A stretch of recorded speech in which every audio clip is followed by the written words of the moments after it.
The gray, imposing sky over Chicago mirrored the seriousness of the empire I had built, a company inherited from my father and expanded through my own grit. I was 34. The woman I saw in the mirror, the order I had established, the power I wielded, they all filled me with a quiet pride. Everything was in its place. My daughter Lily was at her private school. My husband Mark was at the company, presiding over the finance department from his expansive corner office. My life was a perfectly calibrated Swiss watch, precise, relentless, and closed to surprises. The ticking of the grandfather clock in the hall kept the rhythm of the peaceful silence in our Gold Coast apartment. Our housekeeper was in the kitchen preparing dinner. I was about to return to my files when the doorbell chimed. An unexpected visitor at this hour was a discordant note in my flawless composition.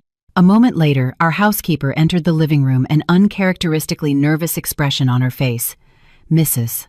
Hayes," she said, hesitating. "There's an elderly woman at the door. She says her name is Helen. She looks very ill. She can barely stand. She says she won't leave without speaking to you." "What should I do?" I frowned.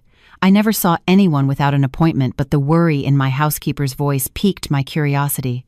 I placed the file on the coffee table and stood smoothing the silk robe I was wearing as I walked to the door. The woman standing in the hallway did not belong in my world. Her coat was old, its color faded, but it was the look on her face that stopped me. A face etched with deep lines, pale as chalk. The skin under her eyes was sunken, her lips tinged with blue. I could hear the rasp in her chest as she breathed. One hand was braced against the doorframe, supporting her weight. "Are you Evelyn Hayes?" she asked, her voice as weak and rustling as dry leaves skittering across pavement.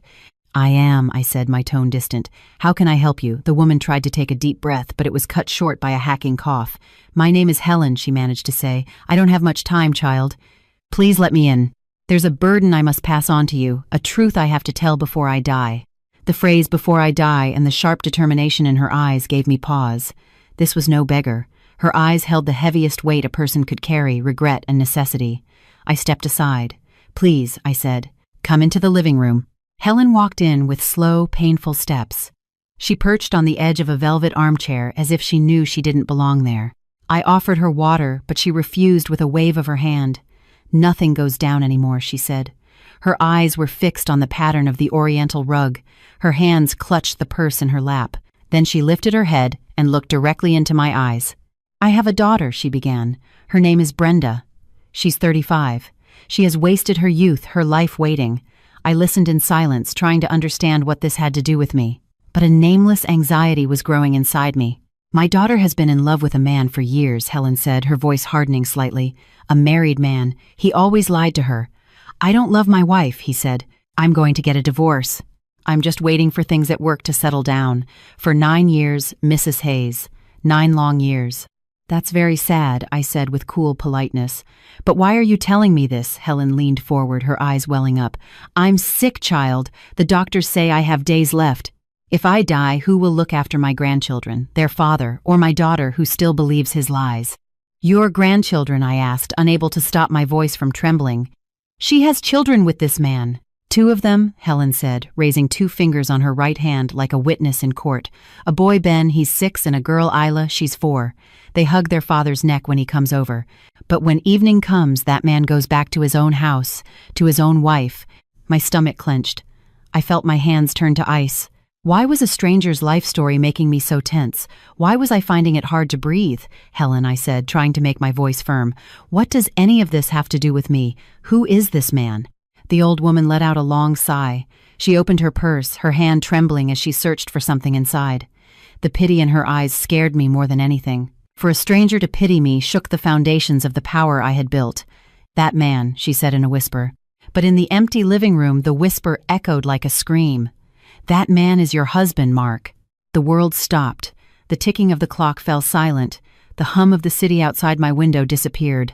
All that remained was a high-pitched ringing in my ears. "Lies," I said. The voice didn't even sound like my own.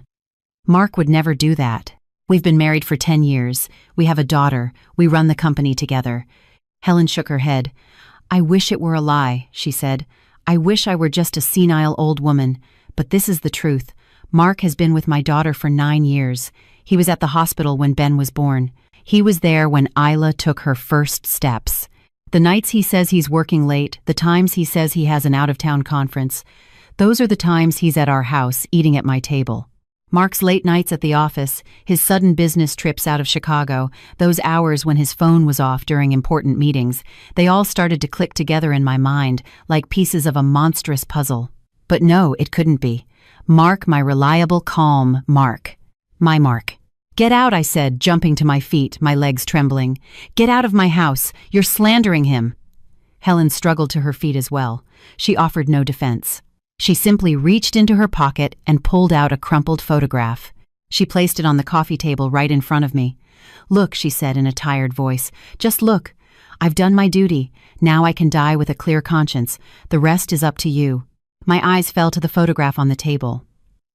I didn't want to look, but it was impossible not to. It was Mark. He was wearing the custom-made blue shirt I had given him for his birthday last year. He was sitting on the grass in a park. On his lap was a curly-haired little boy, and next to him a blonde woman, looking at him with adoration, holding a little girl. And Mark was smiling. He was smiling with a genuine, relaxed joy I had never seen at company galas or serious board meetings. He was smiling in a way he never smiled with me. The photograph settled in my gut with the cold, sharp reality of truth. As Helen walked slowly to the door, I was frozen to the spot. "Those children know their father," she said just before she left. "But their father is hiding them." When the door closed, I was utterly alone in my vast living room. The power I held, the prestige I trusted, my father's legacy, the company, it all suddenly lost its meaning. I sank to my knees. The face of my smiling husband in the picture stared back at me. 9 years, 2 children and I had lived inside this colossal lie for years without noticing a thing. The tears hadn't come yet. Shock was faster than pain. But the fortress of trust inside me had crumbled, leaving behind a profound darkness. What was I going to do now? Tear up this photo and go on with my life? Or would I demand an accounting for this betrayal? My trembling fingers picked up the photograph. I looked at Mark's smile, and in that moment something inside me changed forever. The photograph in my hand wasn't just a frozen moment in time. It was a bucket of ice water dumped over the 10 years of my labor, over the magnificent life I had built with my own 2 hands. I was sitting on the expensive hand-woven rug in the middle of the living room, the strength gone from my knees. My eyes flickered between the mark in the photo and the image in my mind of my flawless business partner. When my father handed me this company, there were whispers that a woman couldn't survive in the shark tank of Chicago real estate. "She can't do it," they said. "She'll crumble under the weight." But I silenced those whispers with the rustle of signed contracts and the roar of cranes reshaping the city's skyline. I left the house before sunrise, the click of my heels echoing in the corridors of City Hall. I hadn't just taken over a business. I had made it grow, leaving my signature on the city itself. Mark was the most solid, most secure corner of this picture. As the company's CFO, he held the keys to our treasury. While I was in the field setting strategy and battling zoning boards, he stayed behind managing the numbers, holding those endless meetings with the banks. Whenever I felt my shoulders slump with exhaustion, I'd go to his office on the top floor. He would always tell me in that calm, controlled voice, "You're on the front lines, Evelyn. I'm holding the fort." It turns out the walls of that fort were made of sand, ready to collapse at the first wave. The same perfect order reigned in our home. When our daughter Lily came down for breakfast, Mark would fold his newspaper and give her his full attention. At our famous Sunday brunches, he'd put fruit on Lily's plate and brief me on the week's schedule. To outsiders, we had an enviable life. Mark would sit in the front row at Lily's piano recitals, his eyes shining as he applauded. The ideal father, the ideal husband, the ideal executive. But now Helen's raspy voice echoed in my mind, shattering this perfect picture. "While you thought he was working late," the old woman had said, averting her eyes, "he was warming himself by the space heater in our apartment." A memory surfaced. Last winter during the year-end closing, "The balance sheets aren't adding up, audit's coming up. I'll be at the office all night," Mark had said. When I offered to have a hot meal sent over, he refused. It turned out that night he was in Helen's cramped apartment, sitting cross-legged on the floor. While our central heating kicked in at the slightest chill, he was in a place with a hissing radiator. "My son-in-law loves my lasagna," Helen had said, as if we were having a normal family chat. "He won't eat it at your house. Says Evelyn doesn't know, says it gives him heartburn. But he'll eat pans of it when I make it." My stomach turned. It was true. Whenever our housekeeper made lasagna, Mark would politely push his plate aside. "It's too rich, honey," he'd say. It wasn't his stomach that found it heavy. It was his conscience. Or perhaps he was already full from eating it at that other house. Another image stabbed at my brain. The spring day, Lily won an award at school. Mark was beside me, yes, but he was constantly checking his phone, shifting restlessly, waiting on an important wire transfer, he'd said. Helen's whisper was in my ear. My little granddaughter Isla took her first steps that day. We thought her father was with us, but he suddenly had to leave. He came to your ceremony. When he returned to them that evening, he held his daughter for hours, as if trying to make up for the moment he had missed. Mark had two faces. One was the serious, distant CFO in Italian-cut suits who stood by my side. The other was the man in the photograph sitting on the grass in an old t-shirt hugging his children, the man who fixed the leaky faucet in Brenda's apartment and carried in the groceries. My Lily knew her father as a powerful businessman. For any repair at our home, we called a professional. Mark wouldn't even pick up a screwdriver. But according to Helen, if the doorknob breaks, Mark fixes it. If the roof leaks, Mark climbs up. I looked at the photo again. Mark's relaxed, unmasked smile was an expression I had never seen on his face behind that massive mahogany desk at the office. In the empire he built with me, he might have been a king, but in that small apartment, at that humble table, he was experiencing the simple lightness of being just a father. And I, one of Chicago's shrewdest businesswomen, had been watching this play from the front row for 9 years. I, who knew every cent, every comma in the company's accounts, had failed to notice this enormous fortune these years stolen from my own life. My CFO had defrauded me not just of money, but of my life.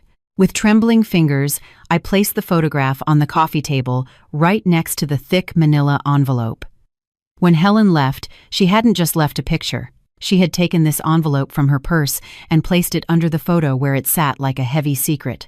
My eyes were swollen, my throat tight, but the businesswoman inside me whispered that this envelope held something far more than emotional devastation. I picked it up. It was heavy. I emptied its contents onto the glass surface of the table. What spilled out were not love letters or romantic notes. They were documents that spoke my language, numbers, signatures, bank statements, and official papers. I picked up the top sheet. It was a photocopy of Articles of Incorporation from the Secretary of State. The date was 6 years ago. A company named Apex Consulting and Logistics had been formed. The founder was a name I'd never seen, but my eyes were drawn to the signature card below. Full financial authority for the company had been granted via a sweeping power of attorney to one person, Mark. My breath caught in my throat. I frantically shuffled through the other papers. They were bank account statements, regular wire transfers from our company, my father's legacy, to this shell corporation. In the memo, lines were vague, innocuous phrases that wouldn't raise flags during an audit consulting services third-party vendor payment market research. I looked at the amounts: $10,000, $30,000, $50,000. As the dates progressed, the sums grew larger. I held one up to the light. The signature authorizing the transfer was Mark's, my CFO, my husband, my life partner. Every month, he had been siphoning off money from the contracts I signed, from the sweat of the workers on my construction sites, drop by drop into his own private pool for his other family. Lightning struck in my mind. I remembered the cash flow crunch we had last year. Mark had stood before me with a worried expression. "The market's really tight, Evelyn. Collections are slow. We're going to have to tighten our belts." During that time, I cut my personal spending, even postponed buying new furniture for our apartment. While I was struggling to keep the company afloat, he was emptying its coffers. That tight market was a lie, a cover story for the well-being of Brenda and her children. Among the documents, a copy of a property deed caught my eye. A condo in a luxury building in Lincoln Park. The deed was in the name of the shell company. The closing date was just 2 weeks after we had paid Lily's tuition for the year. He had bought a warm, safe home for that woman and her children with our money, with the power of my company. I put my head in my hands. This wasn't just an affair. This was a planned, systematic financial crime. Mark hadn't just stolen my bed and my trust. He had stolen my work, my labor. He had betrayed my father's legacy. In that instant, the heartbroken, crying woman inside me went silent. My tears stopped abruptly. As the last tear dried on the rug, I felt the blood in my veins run cold. The heavy stone on my chest lifted, replaced by a shield of ice. I stood up. I was no longer trembling. I gathered the scattered papers from the table with meticulous care, arranging the statements by date, placing the incorporation document on top. I put them all back in the manila envelope. This was no longer a marital crisis. This was a corporate matter. And I was my father's daughter. I had no right to be an emotional wreck. I was facing a professional con artist who had played me for a fool and embezzled from my company. And I would give him the answer he deserved, not by smashing plates in the kitchen, but in the language he understood with documents and strategy. I took the envelope and walked to my home office. I keyed in the code to the heavy steel safe. I opened the door and placed the envelope in the very back in a corner where no one, especially Mark, would ever find it. The metallic click as I closed the safe door was the sound of the beginning of the end for Mark. I looked at myself in the living room mirror. My face was pale, but the expression in my eyes had changed. There was no longer love or disappointment in that gaze. There was only sharp, unyielding resolve. When Mark came home that evening, he would find his clueless, trusting wife. He would continue to play his game, but from now on I was writing the script. Before the dawn broke, before the city's hazy grayness had lifted, I was at the office tower. My voice didn't tremble as I told the night guard I had an early international conference call. As the elevator ascended silently to the 40th floor, I looked at my reflection in the mirrored walls. The circles under my eyes were dark from lack of sleep, but the wounded woman was gone. In her place was a warrior sworn to protect her father's legacy. I closed the heavy door to my office and didn't turn on the overhead lights. Only the yellow glow of my desk lamp illuminated the room. I sat down at my computer. I typed in the master administrator password that even the head of IT didn't know, a password my father had taught me years ago just in case. The screen glowed with blue light. I could now see the system's X-ray. The papers Helen brought were just a thread. Now I would pull that thread and see how big the tangle was. I delved into the depths of the accounting software. In the search bar, I typed the letters Apex. The list that appeared on my screen took my breath away. Hundreds of transactions stretching back not just a few years but further. Consulting services, logistical support fees, market research advance, all hidden under perfectly corporate, unsuspicious headings. But when I clicked into the details, the truth was stark and undeniable. I opened one invoice. The date was July of last year. Those suffocating days when our cash flow was strangled, when I was scrambling to secure a line of credit to make payroll. That month, Mark had made a massive transfer to the Apex Consulting account. The memo line read, "Emergency fund transfer." What emergency? Probably Brenda's rent or the kids' summer camp fees. The hand holding the mouse trembled, but I didn't stop. I opened every single invoice, every single statement. I copied them all to an encrypted external hard drive. Mark thought he had erased the paper trail, but every step he took in the digital world left an indelible footprint. He had been siphoning money from the company's veins, and all the while he had smiled at me and said, "Be patient, Evelyn. We'll get through this." It turned out we weren't the ones who needed to get through it. He had already launched his own lifeboat. As 8 a.m. approached, I heard the sound of heels in the hallway. Assistants cleaning staff. I quickly closed the screen, slipped the hard drive into my purse, and opened a random project file. My door opened without a knock with that familiar self-assurance. It was Mark. "Morning, honey," he said cheerfully, holding 2 cups of coffee. The scent of his expensive cologne, which once brought me comfort, now made me nauseous. "You're in early. Figured I'd find you here when you weren't at home." He approached my desk and set a coffee in front of me. His navy suit was impeccable, his tie perfectly knotted. His face had the infuriating calm of a man with a clear conscience. "Good morning," I said, closing the file. He didn't even notice the icy tone in my voice. "Had some work to catch up on." Mark perched on the edge of my desk right next to the computer where I had just documented his theft.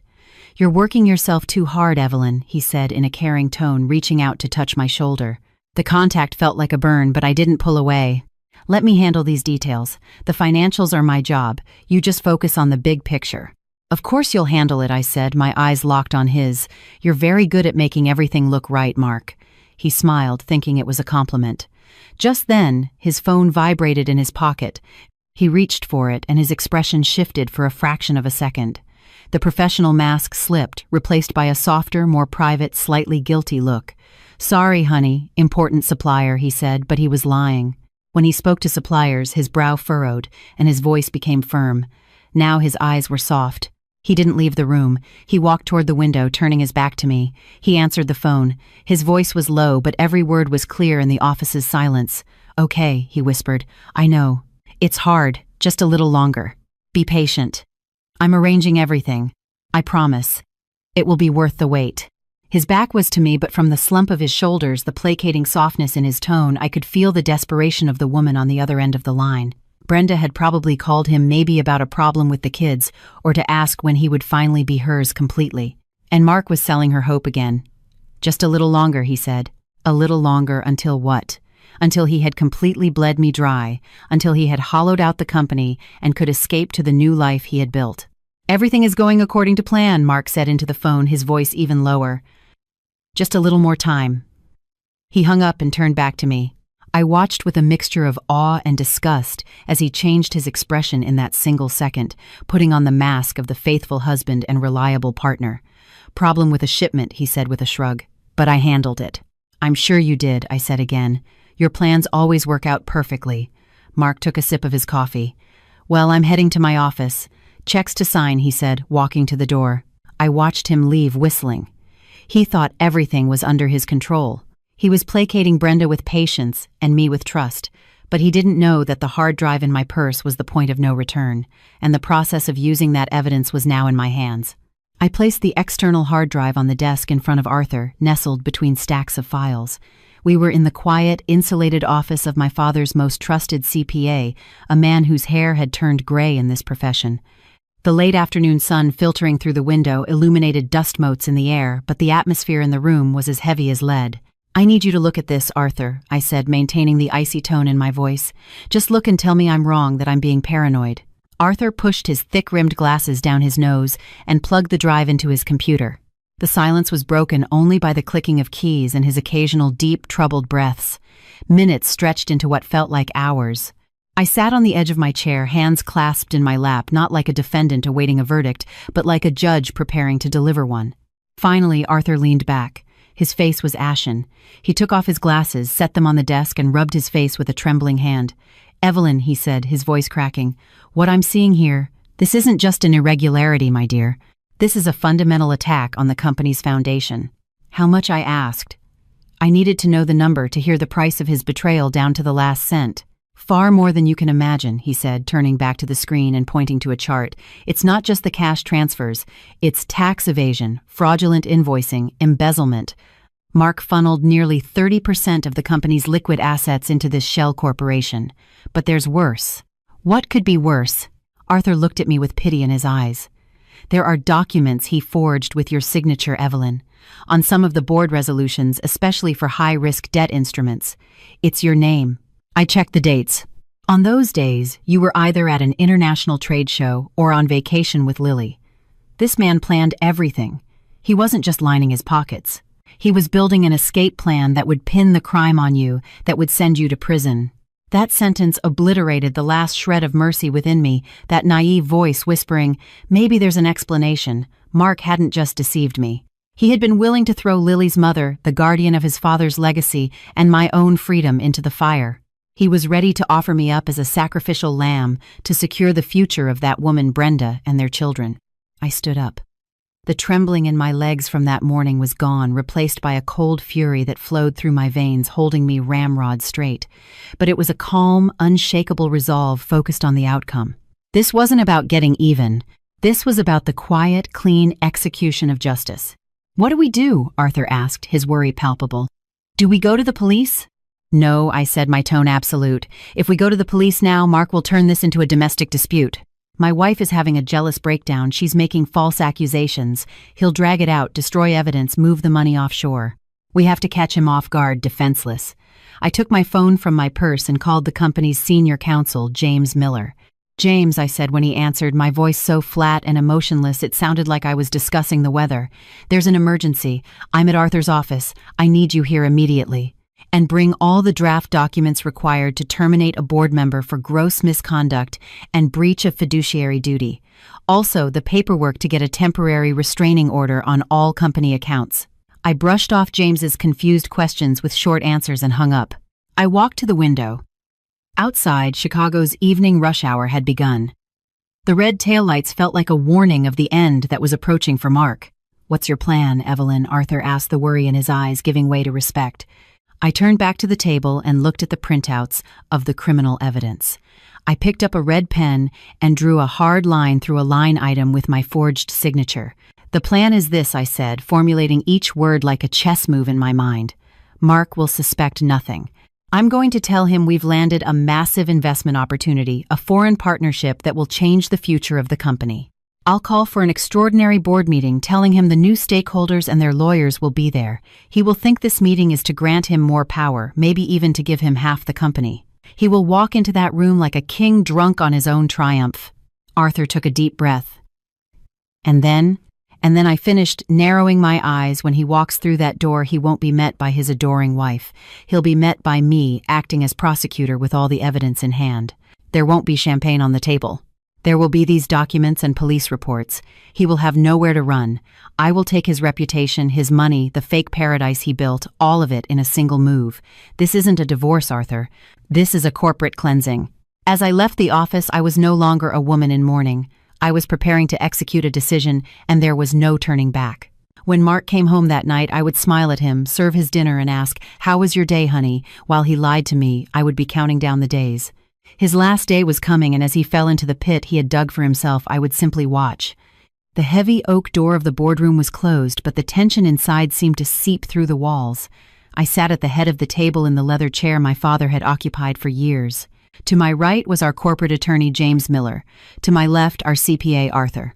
Across from them sat the other two members of our board. No one spoke. The only sounds were the low hum of the ventilation and the pounding of my own heart in my ears. In the center of the table lay the thick black binder that held Mark's downfall. My hands were clenched under the table nails, digging into my palms, but my face was a mask devoid of any emotion. The woman inside me wanted to scream, to cry. The chairwoman on the outside was a statue of ice. The door opened. Mark walked in. He wore that familiar, infuriatingly confident smile.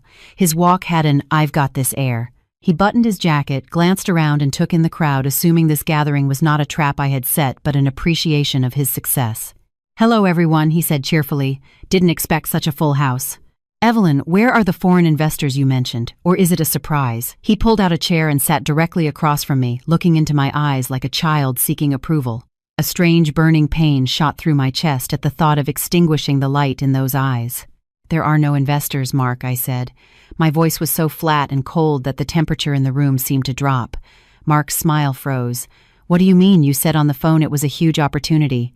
"The opportunity is over," I cut in. "This is a reckoning." I reached out and pushed the black binder forcefully across the table toward him. It slid across the smooth surface and stopped right in front of him. "Open it," I commanded. Mark looked from me to James and finally to Arthur, who was staring down at the table, unable to meet his gaze. He had finally sensed the tension. With a slight tremble in his hands, he lifted the cover of the binder. On top were the incorporation documents for Apex Consulting and a detailed breakdown of the money transfers. His eyes scanned the pages. The color drained from his face, second by second. The vibrant, energetic, confident man was gone, replaced by a gray, aged, terrified mask. His lips were dry. What is this?" he stammered, his voice no longer booming. "That is your criminal file, Mark," I said, never taking my eyes off him. "It's the record of the millions you siphoned from the company's accounts into your own shell corporation. The fake invoices, the fraudulent expenses, and most importantly." I picked up another paper from the table and held it up. "The loan agreements you forged with my signature." Mark shot to his feet, knocking his chair over with a loud crash that echoed in the room. "Evelyn, this is absurd. This is all a misunderstanding. I can explain. That company, that was a structure I set up for our own discrete investments for tax advantages." "That's not true," I said, the control in my voice cracking for the first time, but I quickly recovered. I leaned across the table. "That company is for your other family, Mark. For Brenda and for your children." Mark's jaw dropped. Hearing Brenda's name was the final blow. Pure terror appeared in his eyes. There was no room left for denial, for excuses, for lies. His entire defense mechanism had crumbled. You know," he whispered. "I know everything," I said. "The 9 years, the 2 children, the house you bought them with my money, the fake paradise you built with my work, with my father's legacy. I know it all." Mark gripped the table as if he couldn't stand on his own. He tried to take a step toward me. "Evelyn, listen to me. I swear I love you. She was just a mistake. I couldn't get out of it. The money. I was going to put it back. I swear I was going to pay back every penny." James, the attorney, intervened, his voice cutting through the air like a knife. "Mr. Hayes, as of this moment, all your signing authority with the company has been revoked. We have filed a criminal complaint with the district attorney's office against you for charges of aggravated fraud, forgery, and breach of fiduciary duty, and this is your notice of termination." James slid a paper in front of Mark. Mark didn't even look at it. His eyes were fixed on me, pleading. "Evelyn, don't," he begged. "Are you going to send me to prison? Are you going to send Lily's father to prison? How will you explain this to our daughter?" That sentence fueled the fire inside me. His attempt to use Lily was the final proof of his cowardice. "Lily's father was supposed to be the man who protected this company and his family," I said, swallowing the lump in my throat. "You are not that man. What you did is a crime, Mark, and now you will walk out that door you love so much. Security will escort you downstairs. You will not even be allowed to collect your personal belongings." Mark looked around. Arthur kept his head down. The other board members looked at him with disgust. There was no escape. His shoulders slumped. The proud CFO suddenly shrank, withered, and disappeared. "You can't do this," he said in a weak voice, but even he didn't believe it. "I already have," I said. Without another word, he turned and shuffled toward the door. Just as he was about to exit, he stopped and looked back at me one last time. Was there remorse in that look or the anger of being caught? I couldn't tell. When the door closed behind him, the silence returned. "Congratulations, Miss Hayes," James said quietly. "You did the right thing." I nodded. From the outside, I was a victorious, powerful businesswoman. I had saved my company and fired the traitor, but under the table where no one could see, my hands were still shaking violently. Somewhere inside me, the funeral for my husband of 10 years, for my youth, for my dreams, was taking place. Justice had been served, but it hurt far more than I had ever imagined. Just 2 hours after Mark was escorted from the building by security, red and blue lights flashed against the pavement in front of the skyscraper. From the window of my 40th floor office, I watched the crowd small as ants below. On the gray Chicago asphalt, the door of an unmarked police car opened. The man whose arm I once took to attend galas, the father of my child, was led to the vehicle by 2 plainclothes officers, his hands cuffed in front of him. He didn't look up. The proud, self-assured Mark was gone, replaced by a slumped shadow. The car door slammed shut, and they drove away silently without sirens. I looked at my reflection in the glass. I wasn't crying. My tear ducts felt dry. There was only a profound exhaustion and a strange sense of relief. Our lawyer James entered the room as dusk was settling. He had taken off his jacket and loosened his tie, the weariness of a long battle on his face. "The judge issued the arrest warrant, Miss Hayes," he said. "The evidence is overwhelming.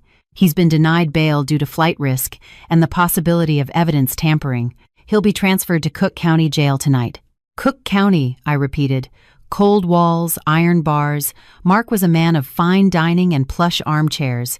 I couldn't imagine him surviving even one night there, but I felt no pity. He had made that choice the day he forged my signature, the moment he set up that shell company. "We filed for a gag order, but Chicago is a small town in some ways," James continued. "The rumors are already starting to fly. Your phone is going to be ringing off the hook. The banks, the suppliers, everyone's going to panic." He was right. The Chicago business world was merciless. The moment they saw someone stumble, they circled like sharks. My phone on the desk was vibrating incessantly. I picked it up and turned it off. "No panic, James," I said. "The ship isn't sinking. We've just thrown the dead weight overboard. By tomorrow morning, everyone will understand that." The next morning, I gathered all the employees in the main conference hall. There were whispers, anxious glances, huddles in corners. When I walked in, they all fell silent. I was wearing a simple black power suit. My makeup was minimal, but I stood taller than ever. I walked up to the podium. "Everyone," I began, my voice clear and strong, echoing through the hall. "Some of what you have heard is true. A serious breach of trust and a financial crime were discovered within our company. The person who committed this crime was unfortunately our former CFO, Mr. Mark Hayes. We have parted ways with him and the legal process has begun." A murmur went through the crowd, but I raised a hand to silence them. I scanned their faces. A young woman in accounting had tears in her eyes. The veteran mailroom clerk was wringing his hands anxiously. I had to give them confidence. However, I continued raising my voice. "This company does not depend on individuals. This company stands on the vision of my father, my hard work, and your sweat. A hole was torn in our finances, yes, but we have patched that hole. We are not abandoning ship. Your paychecks will be deposited on time." Our projects will not be delayed. I will not allow anyone's livelihood to be threatened. Are you with me?" There was a brief, tense silence. Then, from the very back, a faint clap. Then another and another. The applause was a vote of confidence. In that moment, I felt that in their eyes, I was no longer the cheated, victimized wife, but the boss who was managing a crisis. From that day on, my life changed completely. After dropping Lily at school, I would come to the office and work until midnight. Arthur and I dove into the deepest corners of the accounts, tracing every hole Mark had dug, every penny he had stolen. The hardest part was the meetings with the banks. I could see the "this woman can't handle it" look in the eyes of the serious gray-suited bankers across the table. But I didn't back down. I laid my files out before them. "I am here," I told each one. "I haven't run away. I stand behind our debts. Give me time and I will pay you back every single cent, but if you turn off the taps now, we all lose." The determination in my voice, the business genes I inherited from my father worked. They backed off extended deadlines and agreed to restructuring plans. In the evenings, when the office was empty, I would sometimes look at the stacks of files on my desk and shudder. I was alone. There was no husband at home waiting for me, no one to share my day with. But this loneliness wasn't frightening anymore. I had met my own strength. I was not just a wife or a mother. I was a fighter. One evening, working at my desk, I looked out at the lights of Chicago. The city was the same, but I had changed. Mark was in jail paying his price. I was out here rebuilding my freedom and my reputation with my own two hands. I was tired, yes, but my head was held high, and that was worth everything. The insistent ringing of my phone cut through the silence of the stacked files on my desk like a knife. It was an unfamiliar landline number. Normally, I wouldn't answer, but a gut feeling told me this wasn't a telemarketer. "Is this Evelyn Hayes?" a formal, distant voice asked. "We're calling from Northwestern Memorial Hospital. A patient named Helen Miller was brought into our ER. Her condition is critical. We found your business card in an old wallet in her purse." It was the only contact number. She must have taken the card I left on the coffee table that day as she was leaving. "I'm on my way," I said without a second thought. I grabbed my coat and bolted as if I had been looking for an excuse to escape the suffocating office. The sharp, antiseptic smell of the hospital filled the corridors. A doctor met me outside the ICU. When I saw Helen through the glass, I realized that only a shadow remained of the old woman who had come to my home. She was lost in the white sheets. When they let me in, I approached her bed. Her eyes were half open. A faint, pained smile touched her lips when she saw me. I leaned in. It was clear she was struggling to breathe. She heard Helen whispered, each word seeming to tear a piece from her lungs. "When Brenda found out, Mark was arrested. When the lawyers called the house, she knew I had talked to you." She swallowed hard. A tear slid from her eye onto the pillow. "She went crazy, Mrs. Hayes," she continued. "She was like a woman possessed. You did this. You ruined my life. You turned him in," she screamed at me. Sick as I was, she threw me out into the street in the middle of the night. "I don't have a mother like you," she said. "Go die wherever you want." My blood ran cold. For a child to throw her dying mother into the street, the world of lies Mark had created had poisoned Brenda too, stripping her of her humanity. That woman was so fixated on Mark and their false future that she saw her own mother, the truth-teller, as the enemy. Helen tried to lift her trembling hand. I took it. It was ice cold.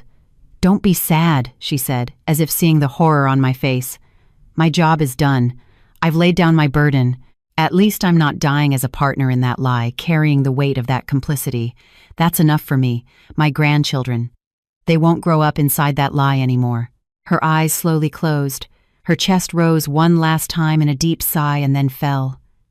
The rhythmic beep of the monitor in the room flatlined into a long, high-pitched tone.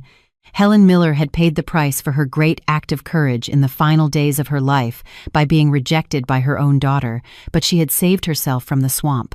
An expression of deep peace, defying all the pain she had endured, settled on her face.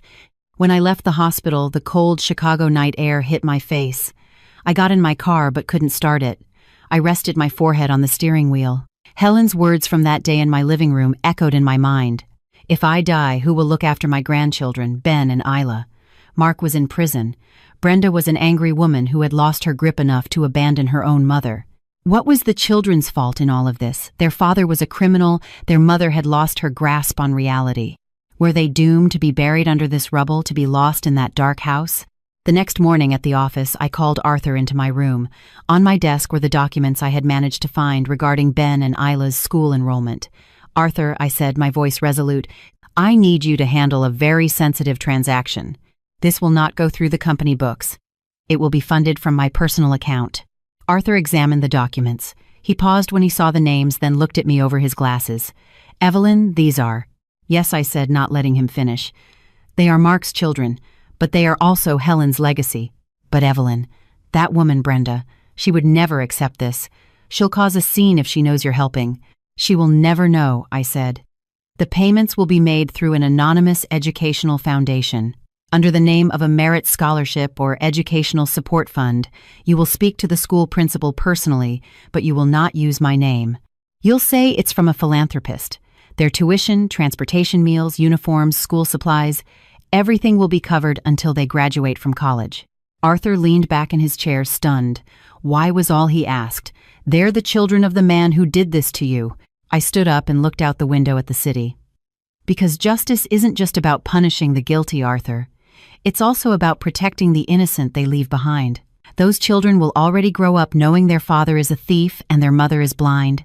They shouldn't have to fight poverty and ignorance as well. The only way we can save them from that house, from that mentality, is through education." After a long silence, Arthur nodded, his eyes moist. "I'm proud of you, my dear," he said, taking the files and leaving.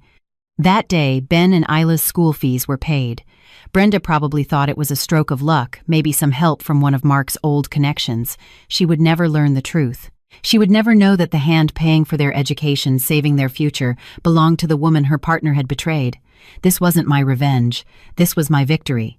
A quiet, unshowy, and honorable victory. The sound of my heels on the cold marble floors of the Cook County Courthouse echoed a rhythm not of escape but of a definitive end. Our lawyer James and my CPA Arthur were waiting for me at the heavy courtroom door. James wore a look of professional gravity. Arthur's gaze held a fatherly pride. "Are you ready?" Arthur asked quietly. "More than I've ever been," I said, the clarity in my voice cutting through the corridor's hush. Months of investigations, expert analyses, and all-night preparations had all led to this moment. When we entered the courtroom, Mark was sitting at the defendant's table between two bailiffs. It was the first time I had seen him since the night of his arrest. The confident man in the impeccable Italian suits who could solve any problem was gone. The jacket he wore seemed too big for his shoulders. His face was gray, the white in his hair more pronounced. He looked up when he saw me. A flicker of hope, perhaps a search for mercy, crossed his eyes. But he was met only with a will of steel in my gaze. The judge reviewed the file one last time. The thick binders on his bench were the bricks of the empire of lies Mark had built. The Apex Shell Company, the fraudulent invoices, the documents forged with my signature, the millions transferred to offshore accounts, it was all there. The forensics report had confirmed unequivocally that the signatures were forgeries. There wasn't a single line of wiggle room left for him to deny or hide. "Defendant Mark Hayes," the judge said, his voice echoing in the chamber. "Do you have a final statement?" Mark stood up, his hands clasped in front of him. I could see his knees shaking from where I sat. "I am," he began, his voice cracking. He cleared his throat. "I am only sorry." He couldn't say anything else. He couldn't say for my family because all of Chicago now knew which family he had been stealing for. The judge asked us to rise as he prepared to deliver the verdict. In that moment, time seemed to stand still. My heart was pounding against my ribs, but I did not compromise my posture. "The court has reached a verdict," the judge began, the words falling like a heavy silence in the room. He handed down separate sentences for aggravated fraud, forgery, and breach of trust. As the judge listed the years for each charge, Mark's shoulders slumped further, as if crushed by an invisible weight. The total sentence meant he would spend the most productive years of his life behind bars. He was also ordered to pay full restitution to the company for all damages with interest. As the bailiffs took his arms, he turned to look at me one last time. There was no longer a plea in his eyes, only absolute defeat. He was paying the price for underestimating me, for seeing a woman only as a wife, while ignoring her identity as a business partner, her intelligence. I didn't watch as he was led out the door. I turned to the judge, bowed my head slightly in a gesture of respect. It was a salute, not to vengeance, but to justice. When we left the courthouse, Chicago's famous biting wind was there to meet us. But the cold felt good, washing away the tension from my face. A few business reporters were waiting. The story had broken, but they didn't get the crying, victimized wife headline they were hoping for.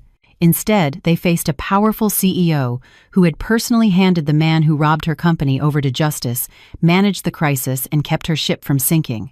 James came to my side, smiling as he packed his briefcase. "Congratulations, Miss Hayes," he said. "It was an incredibly difficult process, but you handled it perfectly. As of this morning, the company's stock is on the rise. The market has renewed its confidence in response to your transparency and decisiveness. Everyone is talking about your leadership." "The cleanup is done, James," I said, taking a deep breath. "We've cleaned house." Arthur opened my car door. "What now, my dear? You'll want to rest for a bit, perhaps." I put on my sunglasses and looked toward the horizon of skyscrapers. "No rest, Arthur," I said. "I'm going back to work. I have contracts to sign, a company to grow, and a daughter to raise." As the car pulled away, I watched the courthouse recede in the rearview mirror. That building had swallowed my past, my disappointments, and Mark, but it hadn't swallowed me. On the contrary, it had forged me in steel. I picked up my phone and called my assistant. "Move tomorrow morning's board meeting up," I said in a crisp voice, "and I want all the reports from the finance department on my desk. A new era is beginning." Chicago was watching, I knew, and what they saw was not a broken woman, but a leader rising from the ashes. Justice had been served. Now it was time to continue life, not from where it left off, but from where it should be, stronger than ever. The morning I had the brass nameplate removed from the door of Mark's old office, everyone in the company understood the changes were more than just cosmetic. I had the room completely gutted. The somber leather chairs, the ostentatious mahogany desk, and the heavy velvet curtains that blocked the windows, I had them all thrown out. In their place, I commissioned a modern conference room with glass walls, transparent and filled with light. From now on, there would be no more whispers behind closed doors, no more secret accounts in this company. Everything would be as clear as those glass walls. My weekly review with our new CFO, a woman named Sarah Jenkins, was the most concrete proof of this new order. Sarah was a disciplined, no-nonsense veteran approaching retirement, a woman obsessed with making every cent of the balance sheet line up. The report she placed before me had no gray areas, no question marks. "Miss Hayes," Sarah said, adjusting her glasses, "our cash flow has improved by 20% in the last quarter. After cutting unnecessary expenses and those payments to that other company, we even have a budget for new investments. The debt restructuring is also complete. The banks have removed us from their high-risk client list." "Good," I said, closing the file. "We'll be distributing a portion of that budget as bonuses to the staff, Sarah. I want everyone to know that it's the crew, not just the captain, who saves the ship. Loyalty should be rewarded." A rare, appreciative smile appeared on Sarah's face. When she left, I leaned back and took a deep breath. I used to feel a constant unease, sitting in this chair, as if something I didn't know, something I couldn't control, was always happening. Now that weight was gone from my shoulders. I was now master of every detail. Mark had kept me away from saying, "You wouldn't understand, Evelyn. Finance is complicated. You just be the face of the company." I knew every check I signed, every invoice I approved by heart. I was my father's daughter, but now I was my own woman. In the afternoon, walking down the hall, it was impossible not to notice the change in the employees' expressions. The woman they used to see as the boss's daughter or Mr. Hayes's wife was gone. Now when they looked at me, they saw the steel resolve of the person who didn't let go of the helm in the middle of a storm, who saved the ship from crashing on the rocks. Their greetings were more direct, their tone more respectful. Authority wasn't earned by shouting or banging a fist on a table. It was earned by standing tall in a crisis. I had learned that firsthand. That evening, as I walked out of the revolving doors of the building, I told my driver, "Just drop me at home, you can have the rest of the night off." I wasn't afraid to go home anymore. The lies that had seeped into the walls of that apartment, the silent tensions, had been cleansed. When I entered, Lily was on the living room floor, drawing with a spread of colored pencils. Seeing me, she jumped up and ran to hug me. She was only 8, but she had felt the tension of the past few months in her little heart. She thought her father was on a long business trip. For now, on the advice of her therapist, we were letting the truth unfold over time. But a child's intuition is strong. She could breathe the lighter air in the home, too. "Welcome home, Mom," she said, burying her face in my neck. "Look what I made at school today." She pulled me over to her drawing. On the paper was a giant sun, a house, and 2 figures holding hands. One was her, the other was me. I didn't ask why she hadn't drawn her father. I didn't try to fill that empty space. "It's wonderful, sweetie," I said, stroking her hair. We went to the kitchen together. I had sent the housekeeper home early. I wanted to be alone with Lily to chop tomatoes and boil pasta. As I stood at the stove, Lily sat on the counter, swinging her legs and watching me. "Mommy," she said suddenly, her voice bright. "You smile a lot more now." The wooden spoon in my hand paused mid-air. I turned to her. "Do I?" "Yeah," she said. "Before, when Daddy was here, you always looked tired. You were always looking at your phone. You're still tired now, but your eyes are shiny. And you play more games with me." My eyes filled with tears, but this time they were tears of happiness. I leaned in and kissed her forehead. "That's because it's just the two of us now, and we're a very strong team. We don't need anyone else, Lily." Our dinner wasn't disturbed by the ghost of Mark at the table. The evening meals, once fractured by his phone calls and tense silences under the guise of problems at the office, were now filled with Lily's school stories and our laughter. After putting Lily to bed, I went to my study, but I didn't work. I just looked out at the lights of Chicago. The city was the same, the streets were the same, but I was someone else entirely. I had stepped out of Mark's shadow. I was no longer someone's wife, someone's daughter, or someone's partner. I was Evelyn, and this new Evelyn held the reins of her life so tightly that she would never let anyone take them from her again. It was a morning years later when I first noticed the silver strands in my hair in the mirror. In the afternoon, as the company's hallways buzzed with their usual rhythm, there was a soft knock on my door. Arthur came in. He no longer walked with quick steps, but moved slowly, leaning on a cane for support. Time had stooped his shoulders a bit more, and it had sharpened the focus in my eyes. In his hand was the anonymous blue file he brought me this time every year. He placed it on the corner of my desk, separate from the other corporate reports. "The results are out, Evelyn," he said. His voice was a bit raspy, but it was filled with pride. He took a deep breath as he sat down. "I thought you'd want to see." I lifted the cover of the file. On top was the portrait of a young man. Ben was no longer a child. His features had settled. Though the strong line of his jaw resembled his father's, the depth and dignity in his eyes were a clear inheritance from his grandmother, Helen.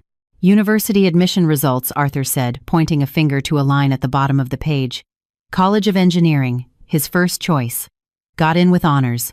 I felt my fingers tremble slightly as I held the paper. In a world where his father had tried to get rich through deceit and shortcuts, his son was succeeding with his own hard work. Ben was a refutation of that dark legacy. I turned the page. This time a photo of a young girl with a cello appeared. Isla was as graceful as a swan in her black dress. From her recital, Arthur explained, "Her instructors say she's a natural prodigy. She's already started receiving invitation letters from conservatories abroad." Looking at the photos, I felt an indescribable lightness in my chest. This was a success more real, more lasting, than the biggest deal won or the most profitable contract signed. "And his mother?" I asked, my eyes still on the photos. "Does Brenda suspect anything?" Arthur shook his head, a faint, sad smile on his face. "No. When she got the letter from the foundation, she was bragging to her neighbors again. Our situation's improved a bit.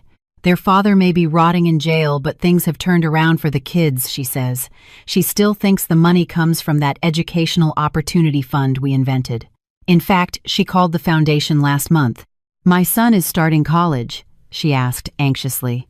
'The scholarship won't be cut off, will it?' The woman is still only concerned with her own livelihood, oblivious to the bigger picture. It's better that she doesn't know," I said, closing the file. "If she knew her pride, the thing she mistakes for dignity would ruin her children's futures. Or worse, she'd turn them against me. They need to grow up without knowing the identity of the hand that's helping them." Arthur leaned on his cane and looked out the window at the gray city skyline. "Helen," he said quietly, "if she hadn't come to your door that day, who knows where these children would be now?" I thought of Helen, the great sacrifice she made in her last days before taking her final breath. By turning in her own daughter's secret, she had given her grandchildren a clean slate. She hadn't just brought news of a betrayal to my home that day. She had entrusted me with the futures of 2 innocent children. "This is her work, Arthur," I said. "I am merely the vessel." That woman, by tearing one family apart, actually saved these children from the wreckage. Her courage, even years later, illuminates their path. Arthur took the file to take it to the archives. "And you honored that trust, my dear. Not everyone would have. People won't even give a glass of water to their enemy's child, and you gave them a life." "They are not my enemy," I said, remembering the clear gaze in Ben's photograph. "They are the proof of innocence." When Arthur left the room, I didn't go back to work.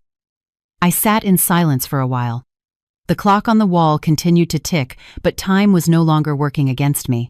The wounds of the past had closed, leaving behind a faint ache and a great deal of wisdom. Helen could finally rest in peace. Her will had been done. Justice, in its most silent, invisible, and elegant form, had found its way. Ben would become an engineer, Isla would command stages, and I, from a distance from the shadows, would watch them and celebrate my quiet victory. After Arthur left, I slowly pushed the drawer shut and locked it. The metallic click closed not just the blue file, but the final accounting in my own conscience. I squeezed the key in my palm, the cold of the metal seeping into my skin. I walked to the window. The Chicago sun was setting, leaving a tired reddish reflection on the glass of the skyscrapers. Years had passed. In this city, people loved to talk, especially about women like me who held power. Some saw what I did to Mark as a merciless act of revenge. Others, without knowing about my secret support for the children, accused me of being hard-hearted. And some perhaps quietly wondered, did she ever forgive him? Forgive, no. Forgiveness requires forgetting, requires pretending what happened didn't happen. I haven't forgotten. I never forgot Mark stealing my life's work, the world of lies he built while looking me in the eye. But I didn't take revenge either. It wasn't I who sent him to prison. It was his own ambition, his insatiable greed, and his crimes. I simply held the scales of justice, and on the other side of those scales were Ben and Isla. The secret hand I extended to those children was not an act of charity or an atonement for the past. It was simply equity. The sins of the father should not be visited upon the children. If I had abandoned them to those circumstances, to that poverty and their mother's bitterness, what would have been the difference between me and Mark? He had made his children a part of a lie. I, on the other hand, made it possible for them to become individuals standing on their own 2 feet in the light of truth. And in doing so, I learned that the greatest virtue is silence. Goodness is not done with a shout. The door opened. Lily walked in. She was no longer a little girl, but a young woman preparing for her college graduation, her gaze as determined as mine. Her purse was in her hand, the day's fatigue on her face, but that unextinguishable light was in her eyes. "Mom," she said with a smile, "are we leaving? Don't want to be late for our dinner reservation." I looked at her. In Mark's absence, she hadn't been diminished. On the contrary, she had become more whole. She knew about her father's mistakes, but she hadn't been poisoned by that knowledge because I had taught her honesty and resilience. "I'm coming, honey," I said. I reached to turn off the lamp on my desk, but my hand paused for a moment in midair. My mind went back one last time to that day, to the afternoon my doorbell rang. Helen in her old faded coat with her trembling hands and the rasping breath from her lungs. She was the sole architect of this story, of this company, of Ben's engineering career, of Isla's cello, and of the peace I felt right. Now. I had protected my father's legacy perhaps, but that woman had saved a future she never had. By risking her own daughter's hatred, by spending her last breath on a confession, she had changed all of our lives. You can run an empire, you can sign multi-million-dollar contracts, but true power is the quiet courage of a mother with nothing left to lose doing what is right. If she had not knocked on that door that day, none of us would be here now. I put my arm around Lily's shoulder. "Let's go," I said. As we left the office, I glanced back one last time. The lights went out, the doors were locked. What remained was neither anger nor regret, just the deep, quiet peace of having done what had to be done. Perhaps in your life, too, a difficult truth has knocked on your door, or there is a heavy burden you must carry. Perhaps you are in the middle of a storm. But remember, the greatest changes begin not with noise, but with quiet determination. And sometimes to change the world, you don't need armies. All you need is the brave heart of a mother.